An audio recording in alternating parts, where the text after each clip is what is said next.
Alright, so what I want to do again is just show you a very simple animation in Unity. To start with, I'll go ahead and create a couple of 3D objects. We'll start with a plane. And then I won't animate the plane, but I'll animate a sphere. And notice it, we don't want to do that right now. Okay, okay, so in terms of your sphere, let's see here. Notice that it's kind of pushed into it, and you notice that it was embedded up here earlier. We'll go ahead and move this. Now, what I want to do is just kind of make the sphere move, around, not around, but in the perimeter of this plane. So I'll go ahead and move it over here. Zoom out.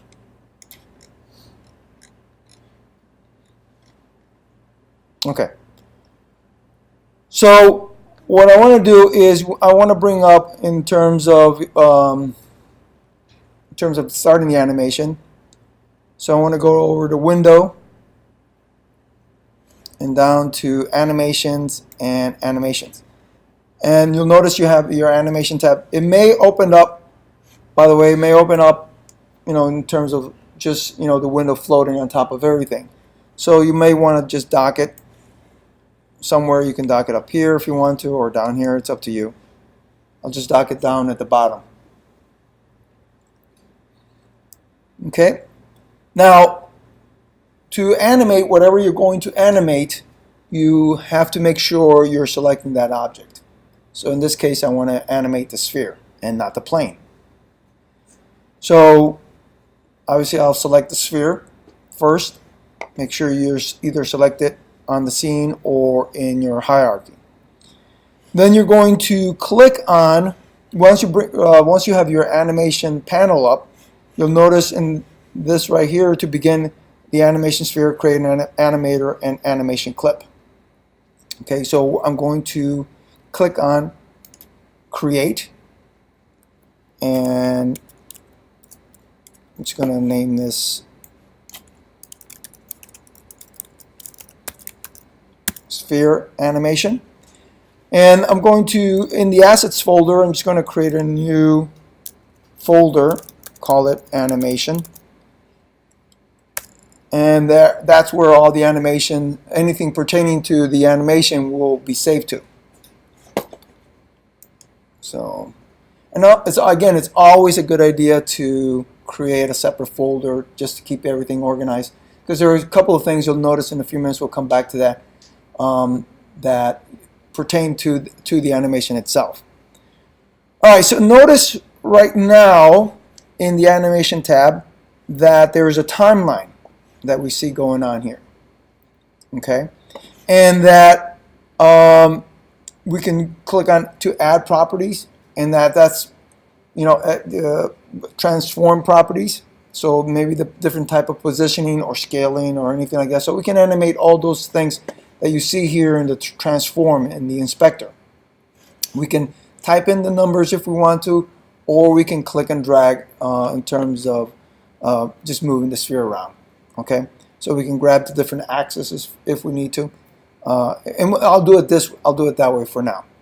So what I want to do in terms of, again, make sure the sphere is animated, and then I want to click on this little red dot. And I think most people are aware that when you click on that dot, it's going to start recording something. So I'm going to go ahead and click on to record, and notice my timeline now is red. Okay, and basically this is for 1 second, right? And then we'll edit that in a few minutes. So here's my starting point. You can move, you can set your starting point anywhere you want. And notice as soon as I moved it, you get a set of keyframes. So I'm going to undo that, Command Z. And what I'm going to do, and I'm going to leave that as my starting point, I'm going to go ahead and move my playhead. And to move the playhead, notice I have to go on the top of the timeline. I can't grab down over here in this area. I have to move all the way to the top here. So the playhead is that white line you see there. So I'm going to move it up to that marker, and I'm going to click on this axis, and I'm going to click and drag to the other end.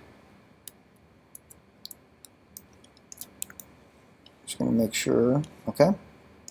Now you'll notice that we had a starting keyframe and an ending keyframe. So I can move this back and forth just to see, you know, my animation. Notice it's moving back and forth. But, you know, I can also play it. And for the most part, we've animated. Now keep in mind, this is like 1/1500ths of a second or so. That's why it's going so fast, right? All right.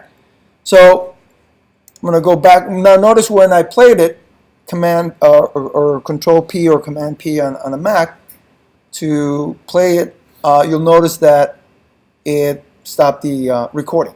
So now I'm going to go back to the recording, and now I'm not going to move this until I move my playhead. Again, I'll move it just about there, and I'll click and drag on this axis.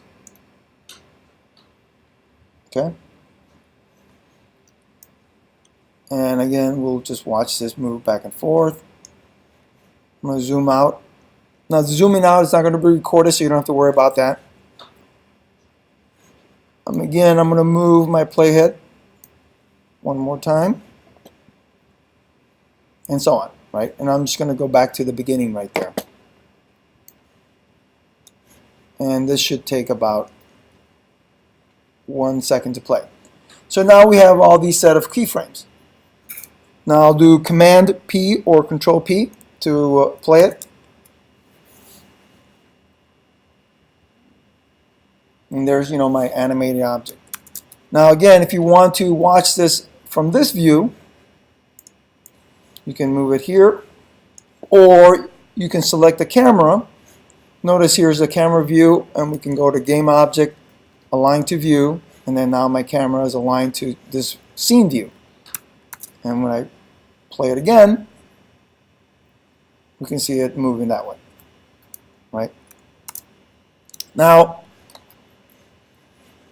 I'm going to go back to the sphere. Keep in mind, if I want to change this animation for whatever reason, I have to select the sphere again. And say that I want the sphere at about this point right here to raise up. So what I'm going to do is I'm going to hit the record button again, moving my playhead about halfway, and then click and drag to whatever height. Notice this is called a keyframe. The keyframe is created on my timeline. Then it moves it down, and then same thing again here. Say I want to move this up.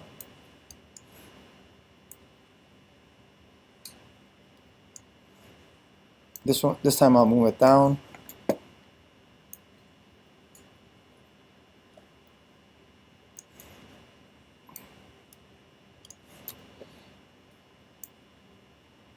And there you go.